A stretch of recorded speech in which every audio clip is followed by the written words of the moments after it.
Halo teman-teman semua, di sini ada Dava. Jadi Dava ini pergi dari Aceh ke sini untuk nemuin aku.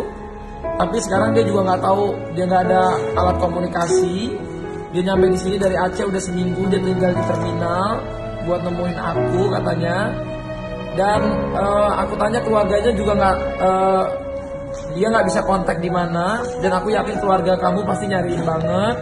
Aku menghargai niat kamu yang luar biasa kesini, tapi menurut aku kalau kamu kabur dari keluarga itu kasihan keluarganya di sana. Dava, tapi ini nggak boleh dicontohin ya, anak Indonesia kabur dari keluarga buat kesini pasti keluarga kamu nyariin. Bagi keluarganya Dava di Aceh, ini anaknya ada di sini. Mungkin semoga bisa kontak kami.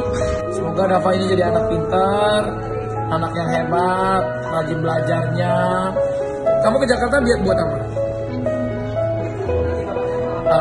Memang aku belum punya anak ya kan, cuman maksudnya kalau banyak nanti dengan adanya Dava ini banyak anak Indonesia juga yang kabur dari rumah, datang ke toko Bang Atta bilang aku udah nggak mau tinggal sama keluarga lagi, mau tinggal sama Bang Atta aja, itu nggak boleh ya. Pokoknya kamu harus jadi anak berhasil, oke? Tapi caranya harus yang harus rajin belajar. Karena untuk menjadi seorang yang berhasil itu harus belajar, nggak boleh kabur dari rumah, nggak boleh. Ya, ini untuk keluarganya mohon semoga bisa dikontak ya kami ya di sini, atau keluarganya bisa menghubungi toko AHA Store atau AHA Gadget untuk nyari orang tuanya Dava. Jadi ternyata katanya tadi habis aku tanya, kamu mamanya udah nggak ada. Mama udah nggak ada. Sejak umur 2 bulan udah nggak ada. Papa? Oh, papa nggak pulang. Jadi dari kecil Dava udah nggak ada papa mama. Jadi di Aceh tinggal sama om. Berarti dari kecil sampai umur segini sama om. Iya. Tapi om nggak tahu Dava kesini. Jadi keluarga di Aceh nggak tahu sama sekali. Nggak ada yang tahu. Om tante semua nggak tahu. Menurut Dava, om sama tante nyariin Dava nggak sekarang? Nyari. Aku juga yakin sih pasti om sama tante yang udah ngerawat Dava sampai sekarang nyariin Dava.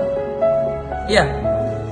Kan mereka yang udah ngerawat Dava, menyekolahin Dava, pasti nyariin Dava walaupun Dava nggak ada orang tua. Tapi maksudnya Dava nggak tahu orang tuanya di mana. Mama udah bersama Tuhan. Papa juga nggak tahu dari kecil, dari umur 2 bulan udah nggak ada. Enggak, pas 5 tahun Papa nggak pulang. Oh pas 5. Oh, dari umur Dava 5 tahun Papa nggak pulang. Sekarang Dava umur 14 tahun. Iya, Mama meninggal pas umur 2 bulan. Oh, jadi oke, berarti aku butuh kabar dari omnya Dava, siapapun yang punya kaitan dengan Dava. Aku semoga ada yang kontak tim kami, karena aku yakin pasti panik juga kalau om sama tante Dava yang udah ngerawat Dava sampai sekarang. Ya, oke Dava, semangat. Sapa dulu dong keluarga di Aceh.